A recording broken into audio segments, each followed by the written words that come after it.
Hi everyone, welcome back to my channel. So this past weekend I celebrated not only Pride but Canada Day, and needless to say I didn't get a whole lot done for my blog or for YouTube over the last weekend. So I kind of put out a little bit of an urgent, desperate, mostly desperate call to you guys to ask if anybody had any questions for me.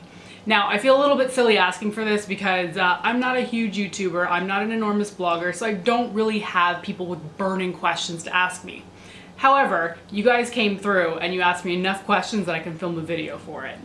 And a Q&A is infinitely faster than filming a makeup tutorial or showing you a collection or something like that, so I am really thankful that you guys came through with the questions. So without any further ado, let's get into them. I'm gonna start off with the cutest one that I received, and that was from Zuby, who asked me on Snapchat if, I wrote it on a post-it note because clearly I lost the snap. She asked, what is one thing each of your cats do that drives you crazy? So for Nemo, I kind of have two things. Number one, he does not chew his food, which can give him stomach problems, and then he just barfs up the unchewed food, which is kind of ridiculous. Like, man, enjoy your food while you're eating it, please. And the other one would be about Nemo is that he, I guess, has a nervous tic. He cleans himself so vigorously on the stomach and the backs of his arms that he is completely bare there. So it looks kind of sad, like he basically shaves his own tummy. But I want him to have belly fur, so it's a little bit ridiculous. As for Colmay, the younger one, I guess I would have to say that she's like the bratty little sister, so she kind of like picks at Nemo a little bit, like enough to annoy him before he finally snaps and like turns on her. So I would want her to cut that out. And you'll notice a trend with these questions. I definitely have a favorite cat. Zuby's follow-up question was, if you could choose one of them to turn into a human form, which cat would you choose and why? And I would choose Nemo because he was my first baby. I never had cats growing up, so he was the first cat that I got to own, and Colmay came along a few years later. I would want Nemo in human form because even though he'd be terrified of everything, he's an excellent companion and makes for a great traveler.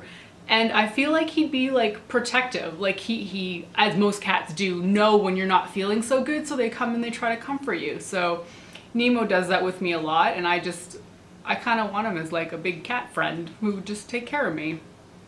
And everybody who's not a cat person right now thinks I'm absolutely crazy.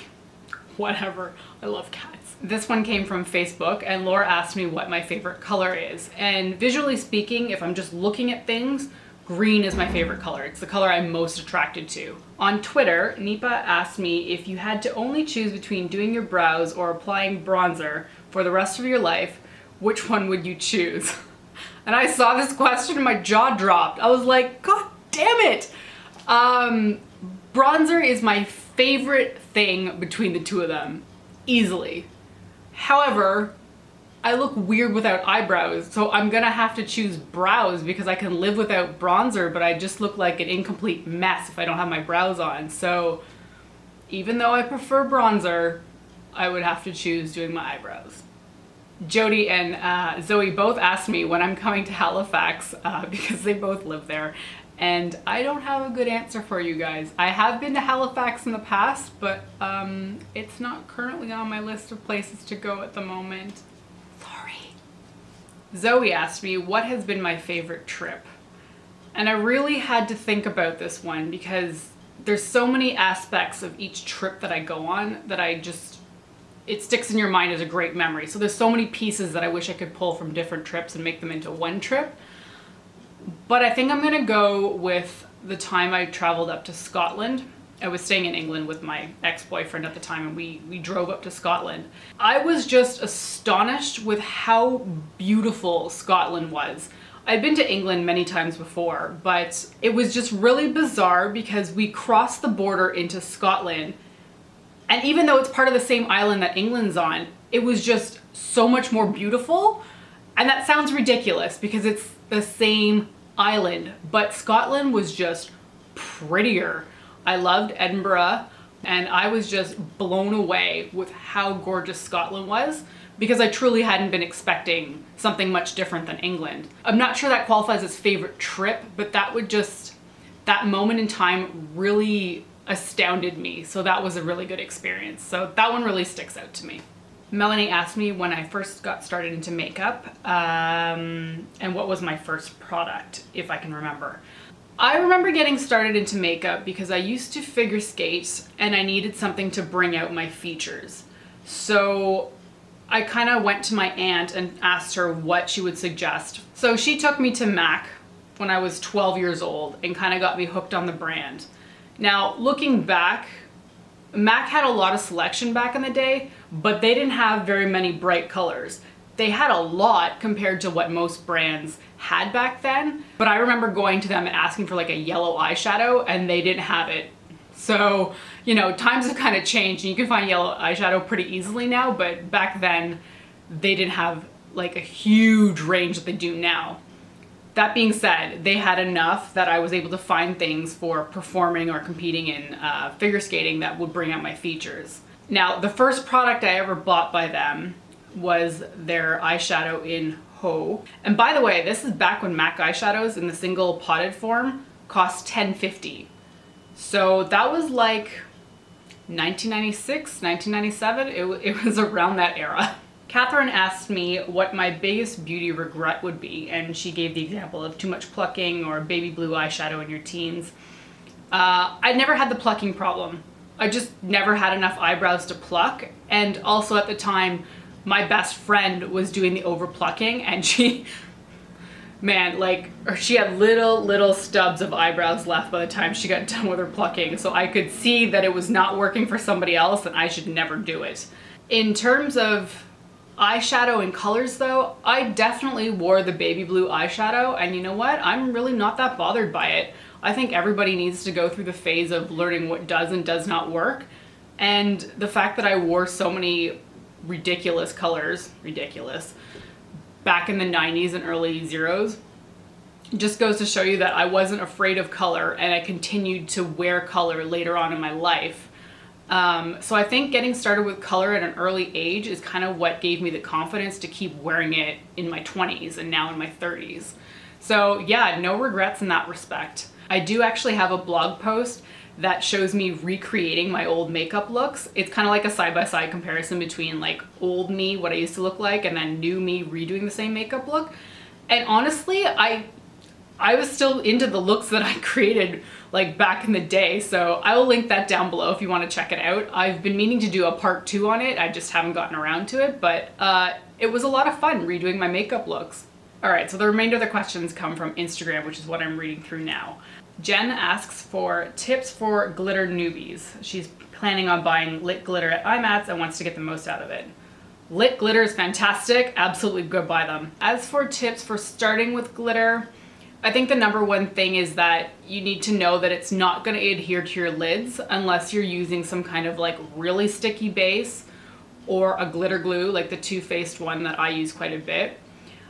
People have also had a great deal of success with the Lit Cosmetics glitter adhesive, which they sell at their booth at IMATS. As for wearing glitter in general, I find that it's easiest to apply glitter onto your lid and keep it below your crease. The reason I say that is because as soon as I put it in my crease, no matter what kind of adhesive I'm using, it tends to then crease and look a little bit, I guess, crunchy. So I would say keep it like below your crease, just on, I guess they call it the mobile part of your lid. Another tip I have for adding glitter into your look that's maybe a little bit easier to deal with is just use it as a liner on your lower lash line. I also find too that the smaller the glitter is, the easier it is to work with as well. The next question is from Liz, and she asks, what was the hardest thing to learn to do with your hooded eyes? And I might have a whole video of answers for that, but the two things that came to mind for this were doing winged liner. With hooded eyes, you get a bit of a fold that happens at the very outer crease of your eyes, or at least it does on me. And I had to learn that the winged liner had to like swoop around it and then go up. And then when you're redrawing the line back in, you have to really cut through that fold and like stretch your lid out to make sure the line is straight. The other major thing for hooded eyes was learning that since I have no visible crease, I have to create one. And that really meant for me bringing my eyeshadow a lot higher than most people would expect. I often, when I'm doing my makeup in the morning, think, oh my God, I've gone way too high with my crease shade, because sometimes it's like almost hitting like my brow right there.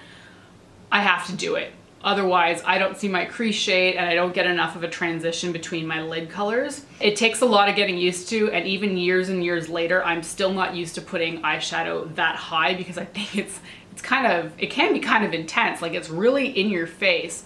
But if you want your makeup to show up, you just need to apply that much higher in order to get your crease to show up. Now, Susie is asking me for some color troubleshooting. She says, I need to figure out how to tone down if I've applied too much color. Do you use a clean brush or a matte color to blend it out, or do you wipe off and start from scratch? If I put too much on, and usually I'm a culprit for this with blush, I will either take my foundation brush and try to smooth out the edges, or go completely over top of my cheeks to try to like mask the color a little bit. If it's on my eyes, I'll take a clean brush and try to blend it out as much as possible. If it's not blending out enough, I will take like a skin tone shade and try to layer that on top of the shadow. It can go a little bit muddy at that point, so in general, I would say start small and then build up. But I mean, if you make a mistake, you make a mistake. It is pretty rare that I completely take my makeup off, but it has happened some mornings before work. I'm like, this is not working, and I gotta wipe the eyes off and start fresh. One of the best ways in order to make sure that you're not adding too much, I found, was adding in that transition color in your crease, and for me above it, because while it's not doing a whole heck of a lot when you first put it on, for whatever reason, it really tones down when you start to apply shadow in your outer corners and then blend up. It grounds the color a little bit more and seems to ensure that, well, for me, I'm not applying too much overall. So if you find you're getting too much eyeshadow like above your crease, try putting that transition shade in first, because that is definitely my first step when I start doing eyeshadow in the morning. Samantha asks me, what are some of the beauty mistakes you used to make when you first got into makeup? I kind of feel like I'm still learning, so I feel like I still make mistakes. I'm still not convinced that to this day that I know how to match foundation colors for my face. I don't know how people do it. I just sort of look and I'm like, yeah, good enough. And then so often I'm like, oh, that did not match. So I feel like I'm still really learning what the heck color my own face is. And the other mistake I can really think of would be not blending out my eyeshadows enough. I only had like one makeup brush growing up, so I kind of thought I only needed one. And I know I definitely just didn't blend out my crease and lid color shades nearly enough. Like there was definitely no like soft transition happening to my brow. It was probably just like a straight line. Julie asked me about false lashes and how do I do it. Like with winged liner, I think it's just practice. I know the first time that I put false lashes on, I was like, damn, this is easy, because I got them on in my first go and I was like, oh yeah, I'm set. I know totally what I'm doing now. And then the next 5 times were a complete freaking disaster. I have found that for me, it's better to have the lashes be smaller than I think I need them to be, as in you don't want them, you know, being glued to the inner tear duct. It's easier if it starts like 1/3 of the way out and then goes to the rest of your eye. I also watched a lot of videos that said apply the lashes to the center of your lid first and then tuck down the corners. That doesn't work for me. So I start with the outer edge, place that, and then wrap it around my eye. I guess I was just really bad at eyeballing where exactly the center of my eye was. So I ended up with like the end of the lashes too far out the side corners, which was not attractive. And my neighbor Kate, who lives across the street from me actually, says, how do you choose a blush color? She has no idea how to make blush part of a look, so she uses the same one every day. Man, I don't feel like I'm the person to be asking about this. I tend to try to match my blush to my lips because I feel like at least that makes it kind of a cohesive look, but I don't feel that I'm the best judge of what shade is appropriate. I think a lot of it though really just comes down to testing it out and deciding for yourself if you think it works. Because I've had people recommend something like coordinating colors and I look at it and I'm like, whoa, I do not like that. So a lot of it's just like test driving the shades that work and the shades that don't. So I mean, try it once. If you don't like it, store that in the back of your head as something not to do next time. And I'm sorry, that is really not a good answer. Shauna asks if there's any color makeup wise that I'm afraid to sport. Yeah, afraid to sport. Not really. I wear black lipstick to work. I've worn like Too Faced Unicorn Tears, which is like blue purple iridescent. I wear glitter to work. I wear rainbow eyes frequently enough. Like I got home from work today and I'm filming now and this is what I wore to work on my face. So in general, I wear a lot of things in public and to the office that I think most people would consider not appropriate. So in general, I'm not really scared to wear any colors, but there's some things that I'm just not interested in wearing. For example, like green lipstick. I don't see the appeal in wearing it, so I wouldn't wear it, but I'm not necessarily scared of it. So no, in general, there's no colors that I'm afraid to wear. It's just what I am or am not drawn to. And the last question is from Anisha, and I hope I'm saying your name right. And it is it better to wear waterproof mascara or washable one? And I think this is entirely down to personal preference. If you're someone who wants mascara that comes off easily, then non-waterproof is obviously the way to go because you can just get it off with regular makeup remover. But waterproof does really require that you use some kind of oil-based remover. And I think some people get a little bit too impatient by that and end up like really scrubbing their eyes too much and potentially pulling out eyelashes because they just didn't have an oil-based remover to take that mascara off. I will say that for years and years and years, I wore waterproof mascara because I thought, like, why would I wear a washable one? Because what happens if it starts raining or if I tear up or something? Like, why would you wear something that could easily come off? But I've kind of revamped my way of thinking over the years, and now I alternate between waterproof or non-waterproof. It really doesn't matter to me. It's just kind of whatever I happen to open most recently. All right, those are all the questions. I have to say thank you so much for helping me out with this. I was really stuck for content and you guys came through with questions. I hope you were interested in my answers, and that's about it. Thank you so much for watching, and I'll see you next time. Bye.